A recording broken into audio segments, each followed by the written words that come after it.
الفاتحة إلى روح سيدنا وحبيبنا وشفيعنا رسول الله محمد بن عبد الله وعلى آله وأصحابه وأزواجه وذريته وأهل بيته أجمعين، خصوصا إلى روح سيدنا أحمد بن عيسى المهاجر الفقيه المقدم محمد بن علي وعلي وسلم وفروعه، وإلى حضرة النبي. الفاتحة. أعوذ بالله من الشيطان الرجيم. بسم الله الرحمن الرحيم. الحمد لله رب العالمين الرحمن الرحيم مالك يوم الدين. إياك نعبد وإياك نستعين صراط المستقيم صراط الذين أنعمت عليهم غير المغضوب عليهم ولا الضالين آمين. Assalamualaikum warahmatullahi wabarakatuh. Alhamdulillahilladzi hadana lil Islam wa syara'a lana afdal asy-syara'i wal ahkam.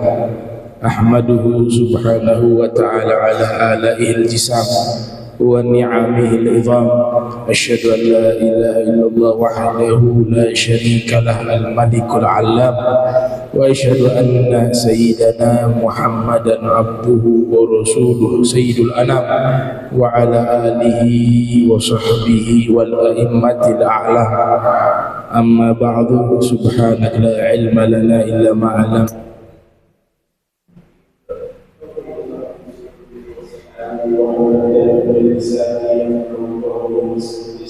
Wahdi qalbi bihaqqi sayyidina Muhammadin sallallahu alaihi wa alihi wa sallam. Ya man huwa fi uluwihi kain, ya man huwa fi fi'li hamid, ya man huwa fi majlihi matin. Allahumma akrimna bi nuril fahmi wa akhrijna min zulumatil wahmi warzuqna fahman nabiyyin wa hifdzal mursalin wa ilhama malaikatil muqarrabin. Rabbana zidna ilman wa fahma wa aqla ya akram akramin bihaqqi sayyidina Muhammadin khatamil anbiya'i wal mursalin ya rahman ya rahim. Wa sallallahu ala sayyidina Muhammadin wa ala alihi wa sahbihi wa baraka wa sallam walhamdulillahi rabbil alamin. Walal musannif rahimahullah wa radiyallahu ta'ala anhu wa ardhah wa nafa'ana bihi wa bi ulumihi wa amaddana bi asrarihi wa a'adana min barakatihi fi darain. Radiyallahu ankum ila an qala makruhatul adhan.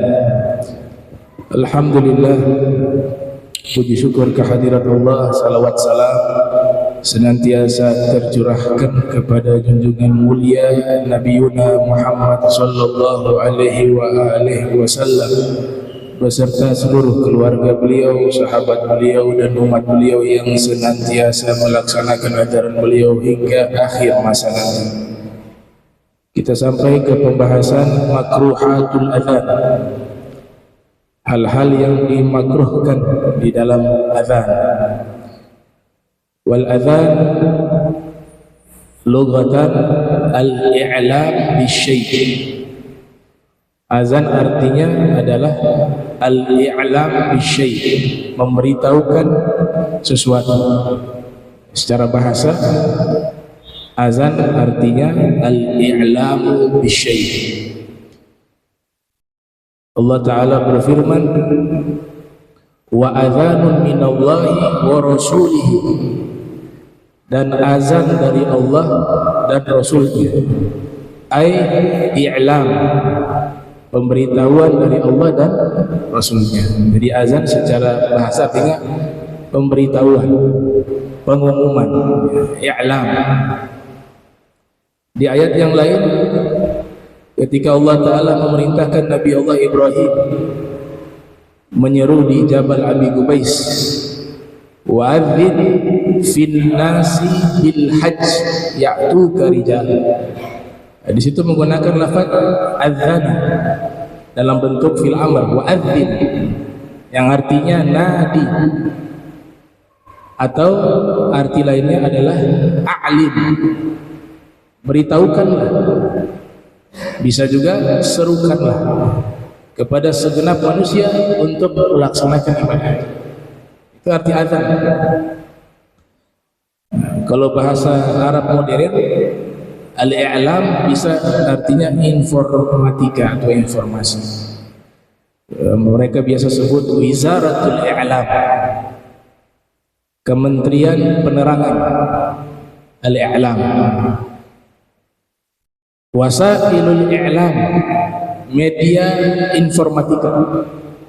Kalau medsos, media sosial, wasail at-tawasul al-ijtima'i, artinya media sosial atau medsos. Ya, minassah, ya, platform. Ada juga istilah robit link, robit. Kemudian al-alam al-iftiradi, dunia maya. Al-alam al-iftiradi, ada istilah di dalam ilmu fikih membahas masalah-masalah yang belum terjadi di masa mereka, tapi mereka membahas hukum-hukum yang kemungkinan akan terjadi di masa depan. Ya, itu disebut al-fiqhu al-iftiradi. Ya, jadi masalah-masalah hukum yang belum ada di masa mereka, mereka sudah menjelaskan itu. Ya, yang akan terjadi di masa depan disebut dengan al-fiqhu al-iftiradi. Baik. Jadi azan secara bahasa artinya al-i'lam, memberitahukan, mengumumkan, mendeklarasikan. Di dalam hadis misalnya riwayat Al-Imam Bukhari yang lahir 194 wafat 256 Hijriah, juga disebutkan di dalam riwayatnya Imam Nawawi yang lahir 631 wafat 676 Hijriah di dalam kitab Al-Arba'in An-Nawawiyah, hadis qudsi dari Allah Ta'ala, man 'adali waliya faqad adzantuhu bil harb. Dari Abi Hurairah, Allah Ta'ala berfirman, man 'adali waliya, siapa yang memusuhi seorang waliku, faqad, maka sungguh, adzantuhu, menggunakan lafaz adzan.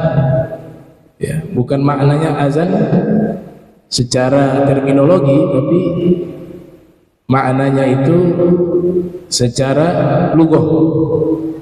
Saya umumkan, adzantuhu, saya umumkan perang dengannya.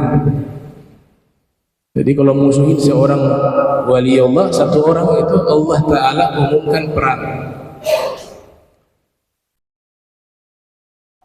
Di dalam beberapa riwayat ya, disebutkan di kitab Nasaihul Ibad misalnya, la mautu qabilatin aisaru 'inda Allah min mauti 'alim. Wafatnya sekelompok manusia lebih mudah bagi Allah dibanding wafatnya seorang alim. Perbandingan kemuliaan seorang alim ketika wafat dengan manusia yang jumlahnya banyak, qabilah, satu suku, itu lebih mudah bagi Allah dibanding wafatnya seorang alim. Mautul alim, mautul alam. Wafatnya seorang alim seakan-akan wafatnya alam semesta.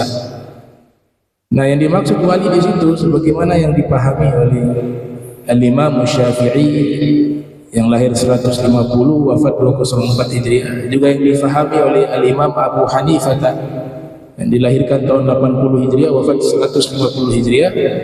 Dan riwayat ini ada dalam kitab Al-Fawaid Ats-Tsaminah ditulis oleh Al-Habib Muhammad bin Salim bin Hafiz bin Syekh Abi Bakar bin Salim, menyatakan in lam yakun al-alim al-amin bi ilmihi waliyan lillah falaysa ala wajhil ardi wali. Jika bukan seorang yang berilmu, yang mengamalkan ilmunya dengan ikhlas, dia bukan seorang wali, maka tidak ada di muka bumi ini seorang wali. Jadi yang dipahami adalah ulama-ulama yang mengamalkan ilmunya dengan ikhlas. Nah, mereka itulah wali-wali Allah. Nah, Allah Ta'ala berikan pengumuman, yang memusuhi seorang dari mereka, saya umumkan perang. Allah Ta'ala ya. Di dalam riwayat yang lain dikatakan sibabul muslim fusuq wa qitaluhu kufur, muttafaqun alaih. Mencela seorang muslim itu fasik, kefasikan, dan membunuh orang muslim adalah kekufuran. Ya, makanya jangan ikut-ikutan. Sekarang banyak yang mencela, terutama ulama-ulama yang sudah meninggal, dicaci maki, dicela. Kalau seorang muslim saja Nabi katakan dicela itu kefasikan, bagaimana seorang ulama, bagaimana itu seorang wali? Seorang muslim pun itu fasik. Kita mencela seorang muslim yang biasa, ya, bukan orang yang memiliki ilmu, bukan orang yang ahli ibadah, orang muslim yang biasa dicela fusuk, kefasikan. Ya. Makanya yang sekarang misalnya diajak umat untuk memusuhi para ulama, para aulia, para solihin, terutama yang sudah meninggal dunia, sekalipun mereka berkostum ulama, hakikatnya mereka bukan ulama. Makanya Sayyidina Abdullah bin Mas'ud mengatakan, man kana mustannan falyastanna biman qad mat fa innal hayya la tu'man alaihi fitnah. Kalau kalian ingin menjadikan teladan kepada seseorang, ikutilah teladan orang-orang yang sudah meninggal dunia. Artinya yang sudah meninggal dunia kita sudah tahu jalan hidupnya. Ketika meninggalnya baik, berarti jalan hidupnya baik, dan mereka sudah terbebas dari fitnah. Adapun orang-orang yang hidup tidak aman dari fitnah. Imam Ghazali, Hujjatul Islam, Abu Hamid Al-Ghazali, yang lahir tahun 450 Hijriah, wafat 505 Hijriah, di dalam kitab Iljamul Awwam an Ilmil Kalam mengatakan, fa kullu khairin fi ittiba'i man salaf wa kullu syarrin fi ittiba'i man khalaf. Seluruh kebaikan di dalam meneladani dan mengikuti orang-orang terdahulu, dan seluruh keburukan adalah mengikuti orang-orang yang ada saat ini yang menyelisihi jalan orang-orang terdahulu. Nah, itu wasiat dari Al-Imam Al-Ghazali. Nah, jadi kata azan di situ, azan tuh maknanya a'lam tuh, saya memberitahukan perang. Ya. Ada 3 golongan manusia yang Allah nyatakan perang. Ya. Lam yu'linillah ta'ala al-muharabata illa fi thalathatin. Tidak ada Allah Ta'ala mengumumkan peperangan terkecuali hanya kepada 3 golongan. Allah nyatakan perang dengan mereka. Yang pertama yaitu tadi orang-orang yang memusuhi wali-wali Allah, orang-orang yang memusuhi kaum solihin. Allah nyatakan, saya umumkan perang dengannya. Yang kedua yang Allah nyatakan perang adalah pelaku riba. Pelaku riba. Kalau tadi Allah nyatakan perang kepada orang-orang yang memusuhi wali Allah, itu adanya dalam hadis qudsi. Tapi kalau pelaku riba, Allah nyatakan perang adanya di dalam Al-Quran. Fa in lam taf'alu, ya, jika kalian tidak berhenti melakukan itu, fa'adhanu biharbin minallahi wa rusulihi. Pakai kata azan lagi. Fa'adhanu, maka mereka telah memberikan pengumuman untuk siap berperang melawan Allah dan Rasul. Biharbin minallahi wa rusulihi. Jadi pelaku riba ini, ya, itu Allah Ta'ala umumkan perang. Untuk bisa tahu riba itu harus butuh belajar fikih muamalah, sehingga bisa tahu mana yang riba, mana yang dagang, mana yang halal, mana yang haram dalam akad dan lain sebagainya. Dosa riba dosa yang sangat besar, ikhwan muslimin, minal kabair.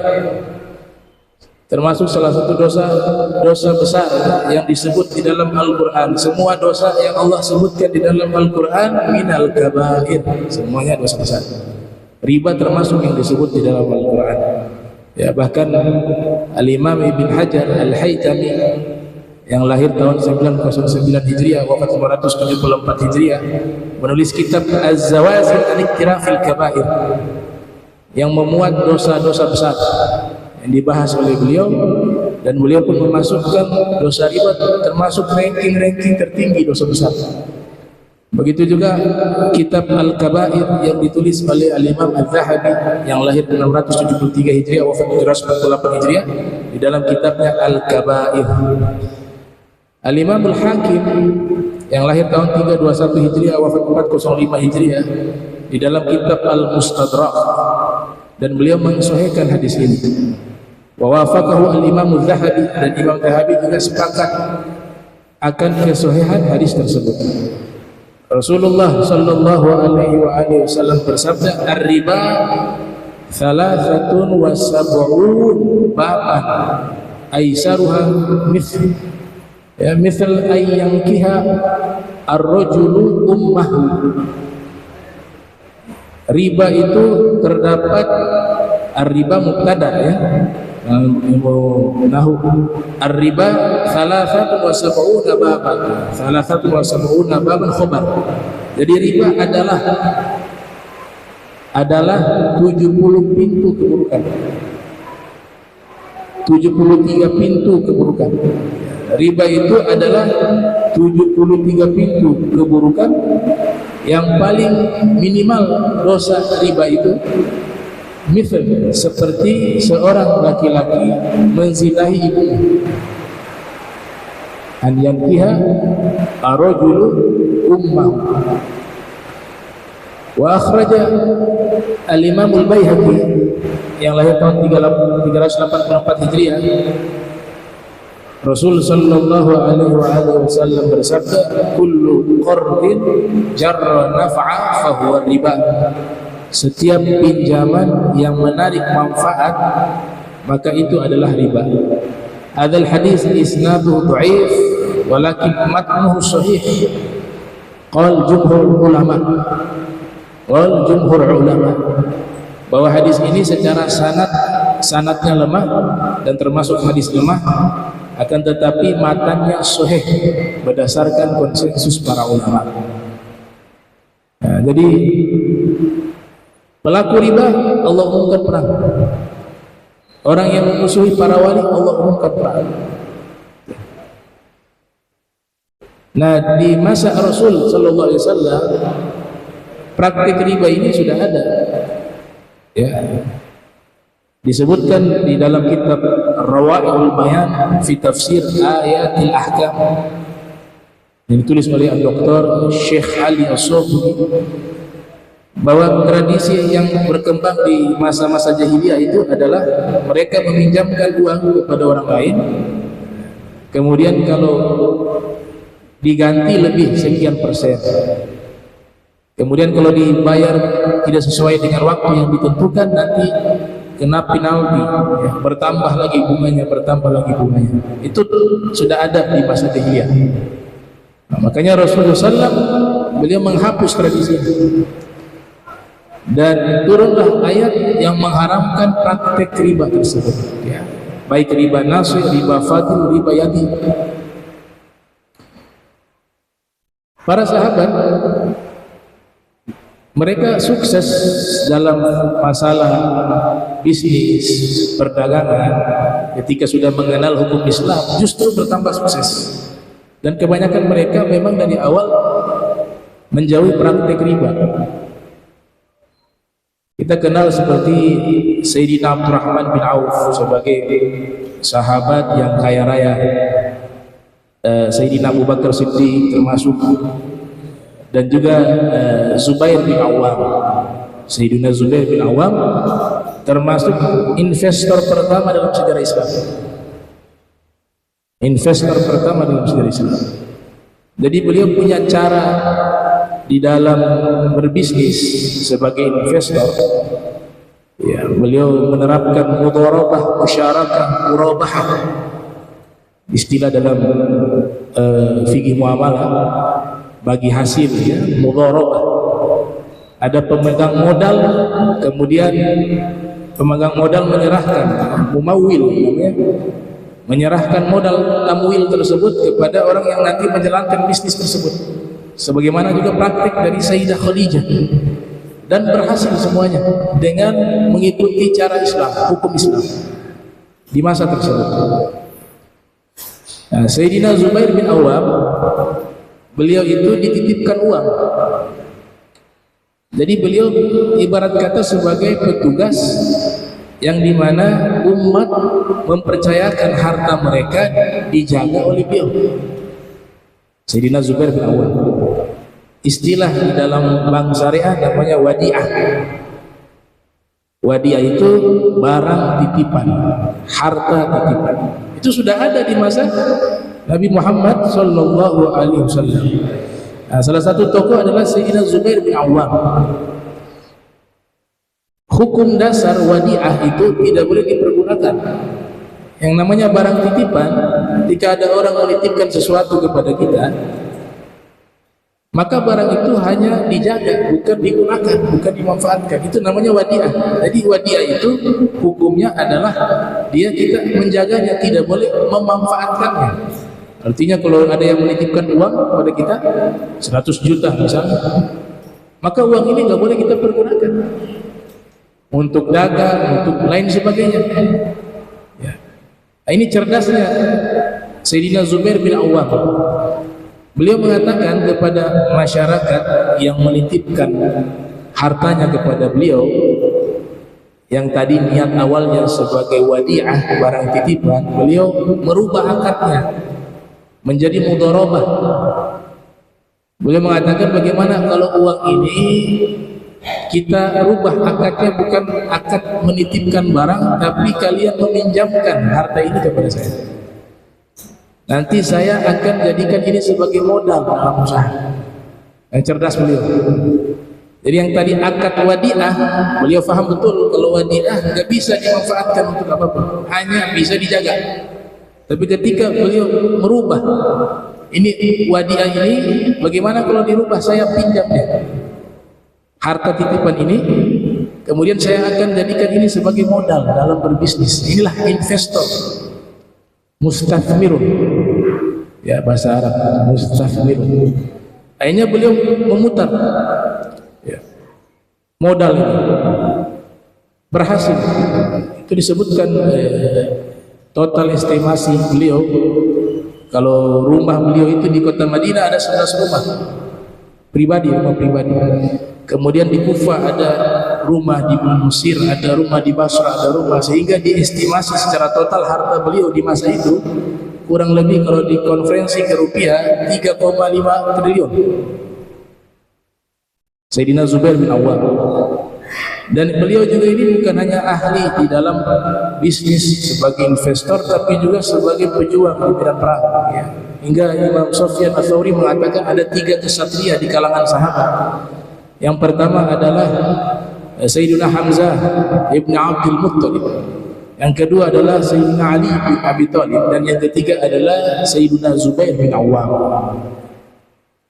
Jadi bisa bayangkan di zaman itu hartanya kurang lebih 3,5 triliun. Dan beliau dermawan. Itu kemana-mana selalu bawa kantong berisikan uang dinar atau dirham. Hampir setiap malam keluar, beliau datangi rumah-rumah orang-orang fakir miskin, kemudian diberikan ke kantong itu, habis. Itu. Bahkan hartanya banyak dihabiskan untuk apa? Untuk membantu perjuangan dakwah Nabi Muhammad SAW. Di dalam medan perang juga beliau termasuk yang banyak menginfakkan harta di jalan Allah Subhanahu wa taala, hingga ketika beliau meninggal dunia dengan harta yang begitu banyak, ya, tadi kurang lebih 3,5 triliun, ternyata hutangnya lebih banyak daripada hartanya. Dan yang istimewa, hutangnya itu untuk apa? Untuk agama Allah, bukan untuk kepentingan pribadi. Beberapa sahabat yang mungkin secara finansial bukan orang yang kaya, bukan orang yang cukup, beliau secara sukarela, secara ikhlas menanggung kebutuhan hidup mereka. Di antaranya Sayyidina Abdullah bin Mas'ud, dan ada beberapa tokoh sahabat senior, itu beliau menanggung bulanan mereka. Dan banyak kaum fuqara masakin itu beliau tanggung kebutuhan hidup mereka. Kemudian harta beliau lainnya habis di dalam apa? Jihad fisabilillah, untuk membantu peralatan militer, untuk berjuang di medan perang dan lain sebagainya. Sehingga apa? Kadang-kadang uang beliau sudah habis, beliau menyatakan itu hutang atas nama saya, nanti saya yang tanggung. Yang penting ini uang untuk perjuangan dakwah Nabi Muhammad sallallahu alaihi wasallam. Hingga akhirnya beliau meninggal dunia, dihitung hutang beliau, ternyata hutang beliau jauh lebih banyak daripada harta yang beliau miliki, sehingga tidak memberikan warisan kepada anak-anak beliau. Di antara anak beliau yang menjadi khalifah adalah Abdullah bin Zubair bin Awam, ya, yang nanti menjadi khalifah walaupun tidak lama di masa daulah Umayyah, ya, di masa Hajjaj bin Yusuf As-Saqafi, dan dibunuh. Beliau syahid insyaallah, dibunuh oleh satu orang tokoh zalim namanya Hajjaj bin Yusuf As-Saqafi, atau diperintahkan dibunuh, ya, di Makkah pada waktu itu.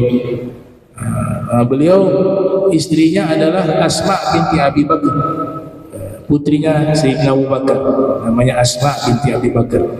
Dan beliau Sayyidina Zubair bin Awam adalah sepupu Rasul sallallahu alaihi wasallam, karena beliau anak daripada Sayyidah Sofia bintu Abdul Muttalib. Sayyidah Sofia saudara, ya, bersaudara kandung dengan Sayyidina Abdullah, Sayyidina Abu Thalib. Jadi sepupu dengan Nabi SAW. Jadi punya akses kepada Nabi lewat apa? Lewat jalur keluarga sebagai sepupu Rasul SAW.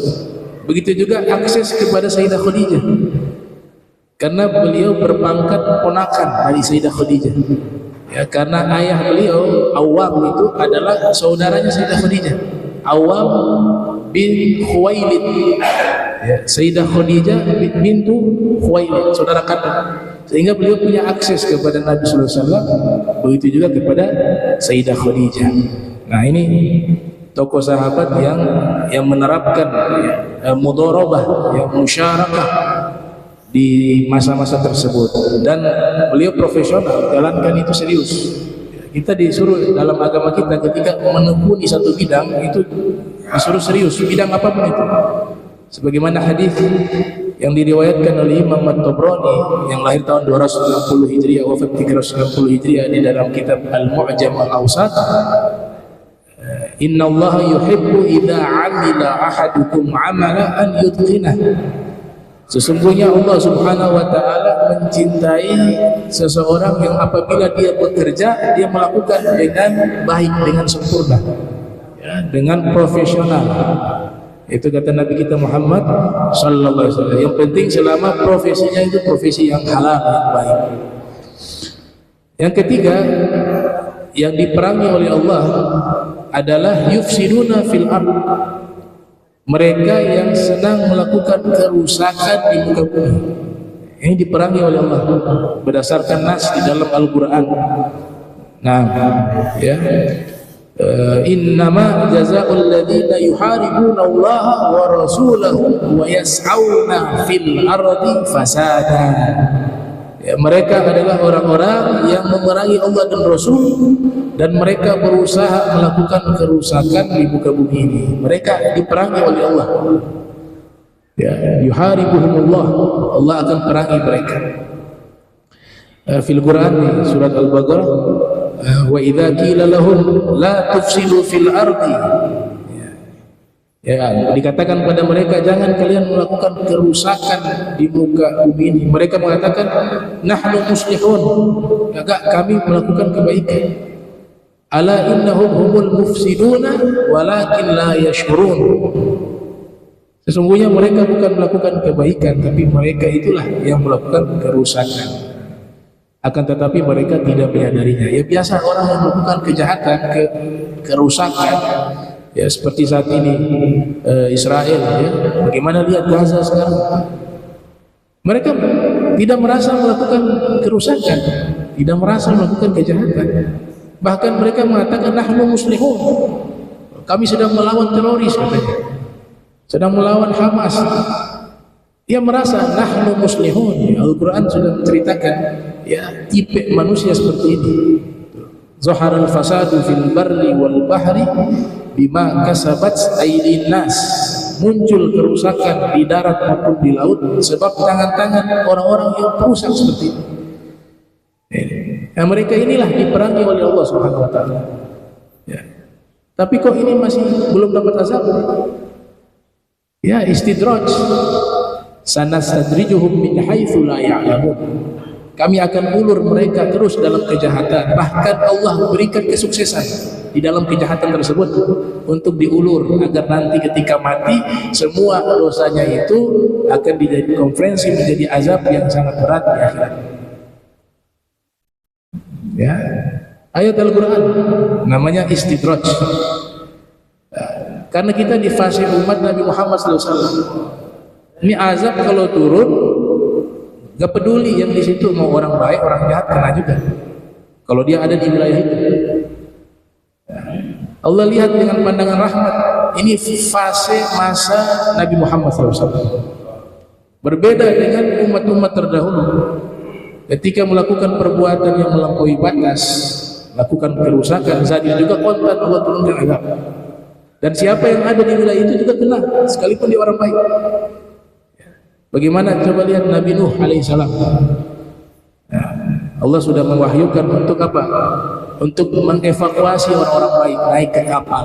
Makanya disebut kapal Nabi Nuh Safinatun Najah, kapal penyelamat. Mathalu ahli baiti fikum kamathali safinatin Nuh, man rakibaha najah wa man takhallafa anha gharik.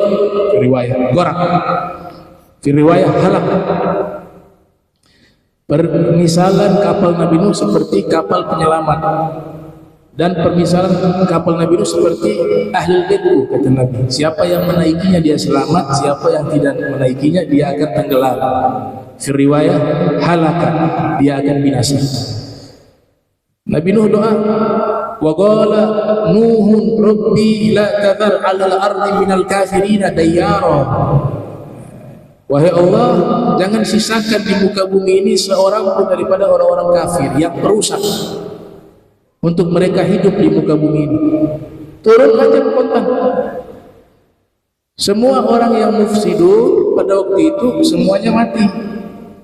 Punah orang-orang jahat, yang tersisa orang-orang yang beriman yang dievakuasi oleh Nabi Nuh di kapal. Itu. Jadi Allah umumkan perang. Begitu juga kaum Nabi Hud. Kaum Nabi Hud, kaum 'Ad. Ya, kaum 'Ad melakukan kerusakan. Baik kerusakan akidah, kerusakan moral, kerusakan sosial dan lain sebagainya. Turun azab. Malaikat teriak. Enggak. Allah kirimkan angin dingin, ya. Angin dingin hingga semuanya musnah seperti batang kurma yang lapuk. Makanya dalam Al-Quran Allah Ta'ala berfirman, wa amma samud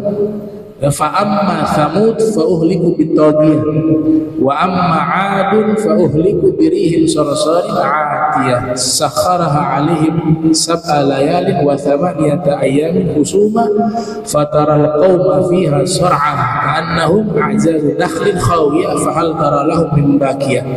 Yang artinya dikirimkan kepada mereka angin yang dingin selama 7 malam 8 hari secara berturut-turut, ya.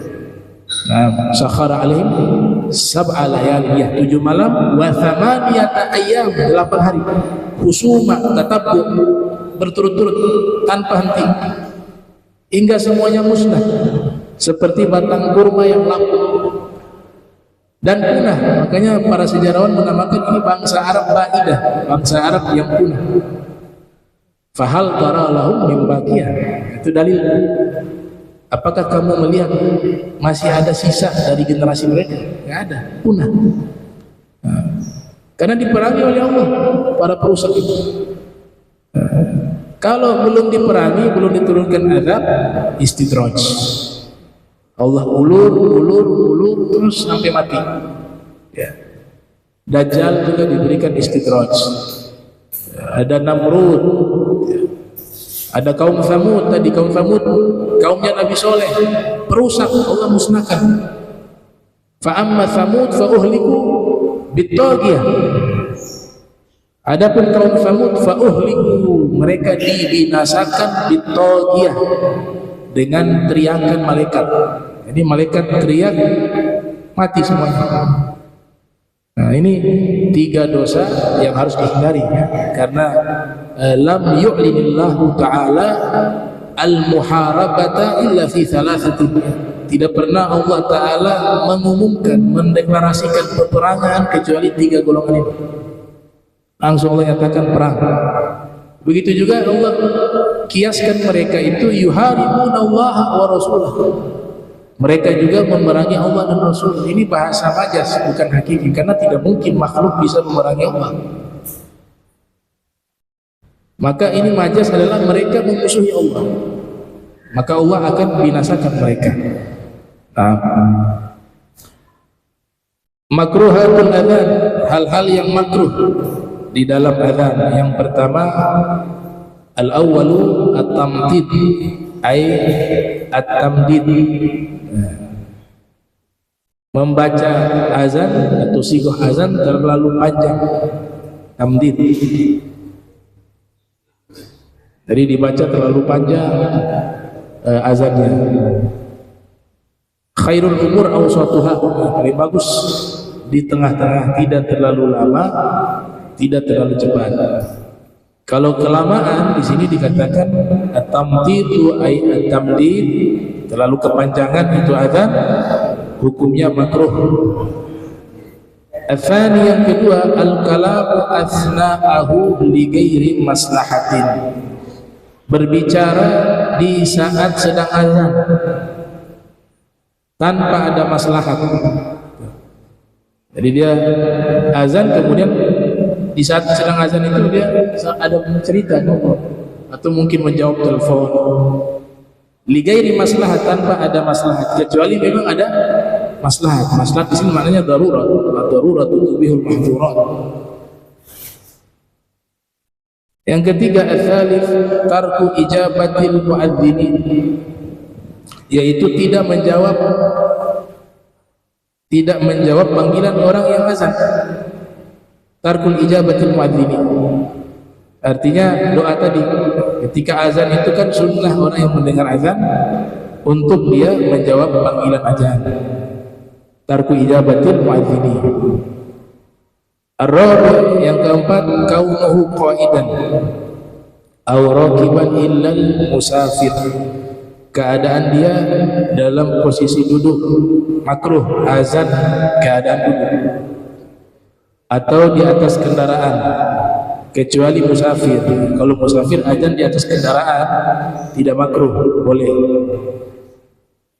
Kalau tidak musafir, tidak dalam keadaan musafir, kemudian azan dalam keadaan di kendaraan atau dalam keadaan duduk, maka hukumnya makruhat, hukumnya makruh.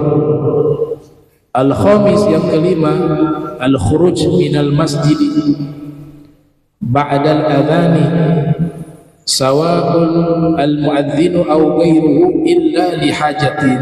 Ya, yang kelima yang makruh adalah keluar dari masjid sesudah azan. Jadi ketika kita sudah di masjid, sudah azan, sudah datang ke masjid, terus kita keluar lagi dari masjid, makruh, kecuali ada hajat. Ya, baik itu muadzin maupun yang hadir para jamaah. Illa lihajatin, terkecuali ada hajat yang mendesak untuk dia keluar dari masjid. Ya, yang keenam, as-sadis ayyakuna muttajihan li ghairil qiblah. Yang azan tidak menghadap ke arah kiblat. Ketika azan kan sunnah menghadap ke kiblat. Ya, kemarin saya juga jelaskan, habis sholat itu sunnahnya menghadap ke kanan. Ya. Kalau terlalu lama menghadap ke kiblat makruh, kecuali di sholat maghrib dan sholat subuh, karena ada zikir. Ya, ada zikir yang baca 10 kali itu. La ilaha illallah syarika lahul mulku wa lahul hamdu yuhyi wa yumiitu wa huwa ala kulli syai'in qadir. Nah, itu posisinya tetap ke arah kiblat.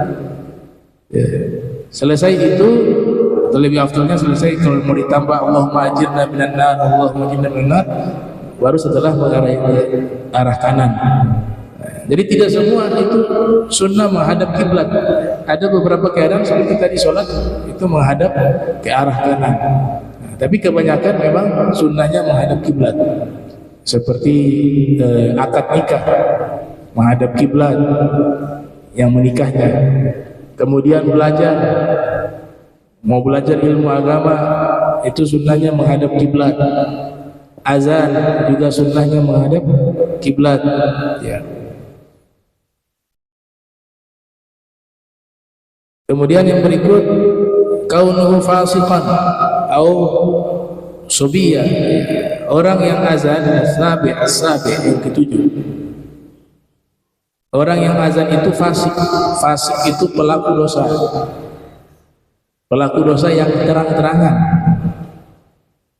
Seseorang dihukumi fasik ketika dilakukan secara terang-terangan. Kalau secara sembunyi-sembunyi nggak ada yang tahu, tidak dihukumi fasik. Fasik itu yuzhiru fisqahu, dia menampakkan kefasikannya dengan melakukan pelanggaran-pelanggaran, dosa-dosa. Nah, kalau yang orang ini sudah terkenal fasik kemudian azan, makruh hukumnya azan.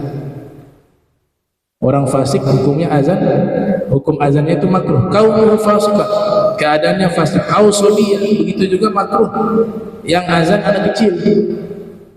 Anak kecil yang belum balik itu juga makruh.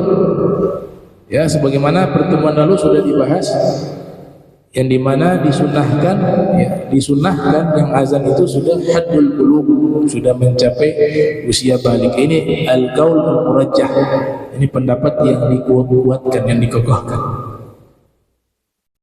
Al-thamin, yang ke-8, kaunuhu junubah au muhditha, keadaan orang yang azan itu dalam keadaan hadas besar, makruh, atau dalam keadaan tidak berwudu, dalam keadaan hadas. Dalam keadaan hadas azannya tetap sah, tapi hukumnya makruh. Illa, kecuali idza ahdatha athna al-adhani fayutimmuhu, kecuali sudah dalam keadaan suci dia azan, muazin azan, di tengah-tengah azan mohon maaf batal wudu, nah itu tidak makruh, disuruh disempurnakan azan sampai selesai. Ya. Ya, yang makruh itu dalam keadaan tidak berwudu, ketika ingin mulai azan dalam keadaan tidak berwudu makruh. Tapi kalau sudah dalam keadaan suci berwudu kemudian azan tidak sengaja di tengah-tengah azan batal wudu, maka hukumnya tidak makruh. Dan dilanjutkan di sini dikatakan falyutimmah, maka hendaklah dia menyempurnakan azan tersebut. Nah, ini makruhat al-azan, ya. Makruh azan di sini ada 8. Nah, ada kaidah mengatakan sunnah itu jika ditinggalkan namanya makruh.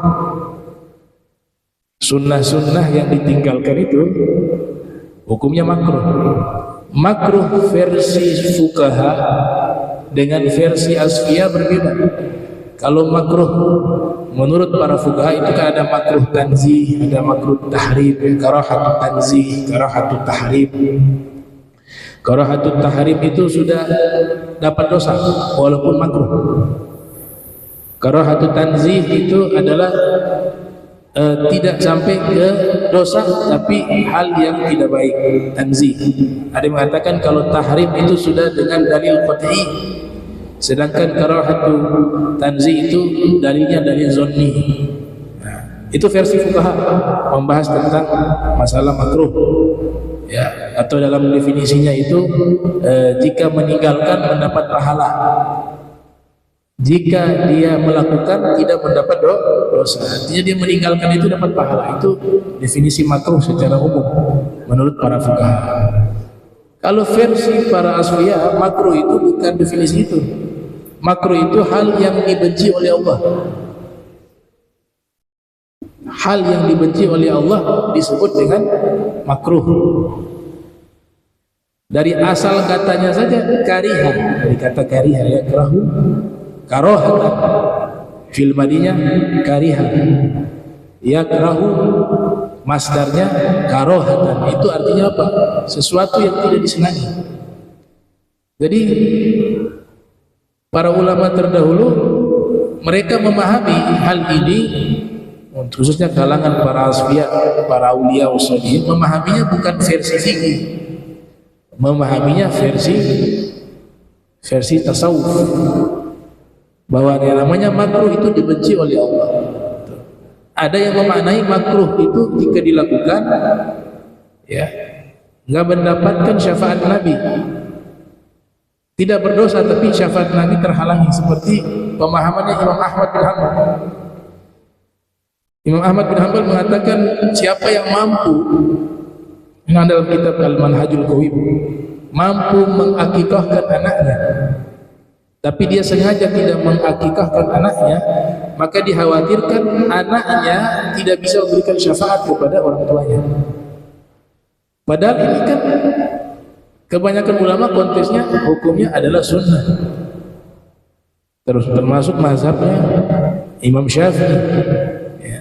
Tapi Imam Ahmad memandang dari versi tasawuf, memandang dari versi tasawuf, karena pada waktu fatwa ini keluar, Imam Ahmad itu sudah sering berkomunikasi dengan para sufi seperti Bishr al-Hafi dan amsaluh dan tokoh-tokoh semisalnya ya, sehingga di akhir-akhir fatwa Imam Ahmad itu cenderung kepada fatwa-fatwa yang memadukan antara fatwa hadis, fikih dan tasawuf.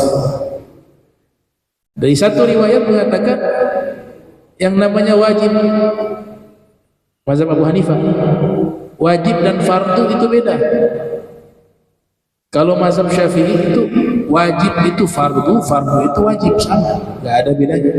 Tapi versi mazhab Abu Hanifah, mazhabnya Al-Imam Abi Hanifah, fardu itu berbeda dengan wajib. Kalau fardu ditinggalkan mendapatkan dosa,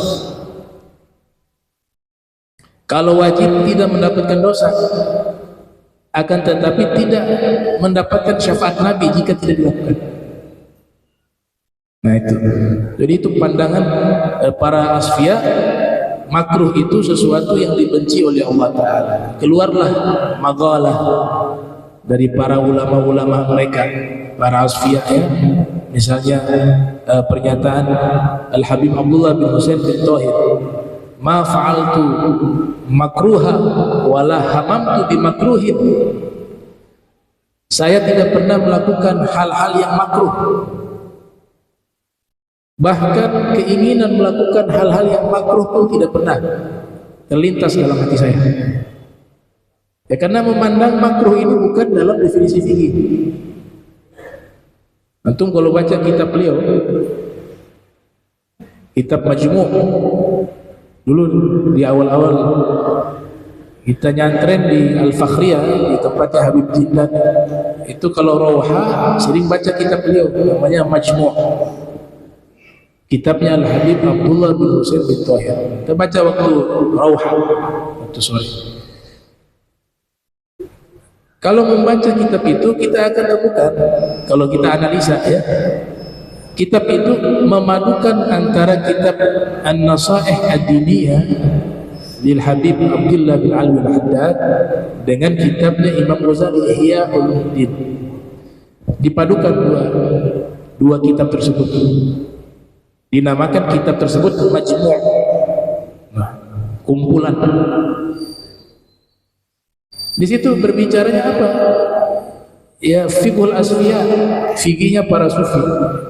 Makanya Al-Habib Abdullah ketika mengatakan ma fa'altu makruhan wala hamamtu bimakruhin, ini kalau nggak salah ucapan beliau Al-Habib Abdullah bin Husain bin Thahir.